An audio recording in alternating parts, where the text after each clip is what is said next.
Reporters TV ન્યૂઝમાં આપનું સ્વાગત છે। અંકલેશ્વર પાનોલી દહેજ ઝઘડિયા જીઆરડીસીમાં વરસાદી પાણી સાથે કેમિકલ યુક્ત પાણીનો કરાઈ રહ્યો છે નિકાલ। અંકલેશ્વર પાનોલી ઝઘડિયા હોય કે દહેજ બસ વરસાદ પડતા જ કેમિકલ યુક્ત પાણી વરસાદી કાંસ કુદરતી સ્ત્રાવ નદી તળાવ ખાડી અને હવે તો દરિયામાં પણ નિકાલ કરતા પ્રદૂષણ માફિયા રૂપી ઉદ્યોગકારો દ્વારા પોતાના કેમિકલ વેસ્ટનો નિકાલ કરી પર્યાવરણ જાહેરમાં અકાઉન્ટ કરી રહ્યા છે।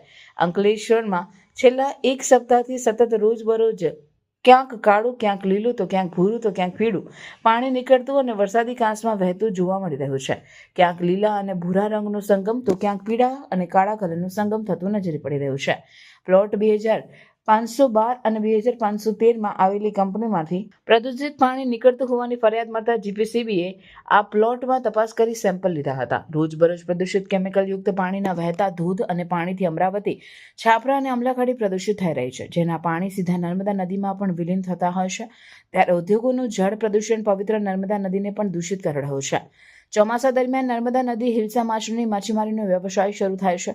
અત્યારે વધતા જળ પ્રદૂષણને લઈ માછીમારીનો ઉદ્યોગ પર ફટકો પડે તો નવાય નહીં।